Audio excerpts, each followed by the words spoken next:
So this chance will then go to the Honorable Onyango Oyo of Muhoroni. Thank you very much, Honorable Speaker, for catching my eye and enabling me to contribute to this motion.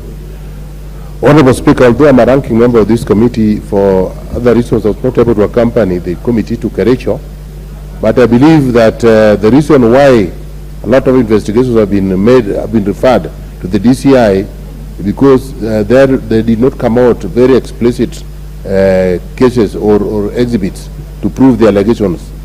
I want to say that God, in his own wisdom, made sure that he wanted the human beings to multiply. And therefore, he allowed us to have sex. So this thing of having sex, unless the people are very afraid of their background, should not be something that is used to scare people.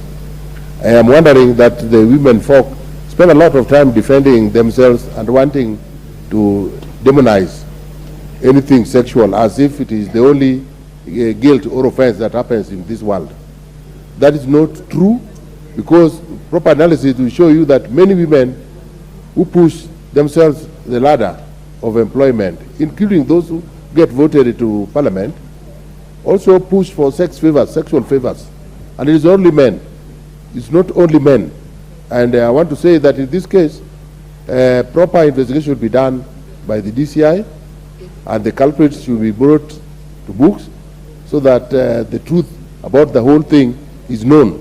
I am a bit cagey because I preside over leadership of a place where they grew a lot of sugarcane, and I have duplicity of the caliber of workers that are in Kericho who work in the sugarcane plantations. So somebody funny trying to replicate the Kericho James Finlay saga recently sent me a message that something was coming up like Kericho.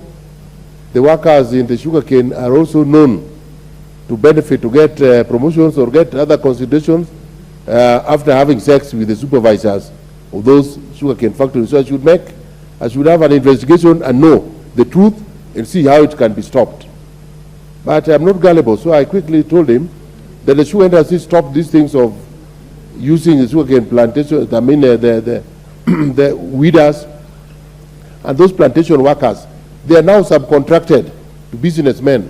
So it's up to the businessman who brings his subcontracted workers to work for Chemelil or Muhoroni or Miwani or Kibos for that aspect, who is supposed to look after his employees. They are no longer employees of the tea industry. Why am I bringing this? I'm bringing this because people have found this is a gray area. It's a gray area where people want to make money. Powerful women are now extorted by some photos that may not be very true. Some are what they call, I don't know what they call it, but they can have your image. They can have your image and then purport that you are having sex with somebody. What? Photoshop. So they are now everywhere. With the high technology we are going through, we must accept all these things. But anyway, what I want to say, there's a saying that when a dog bites a man, it is not news. But when a man bites a dog, it is big news. Because the job of the dog is to bite a man. But the job of a man is not to bite a dog. So this ulabalu we are having here about women, we are rising to fame. If we are caught somewhere, it takes two to tango. But if an influential woman is caught doing something, she's being pumped into higher influence. So that should not be a problem. More so when it is sexual intercourse, I should not see why my colleagues are jumping up and down if one of them is caught in the wrong foot, and then you think that's the high end of the world. That's making her more famous. So I want to say that in this case of Kericho, investigations should go further and should zero in on the actual perpetrators of this heinous crime.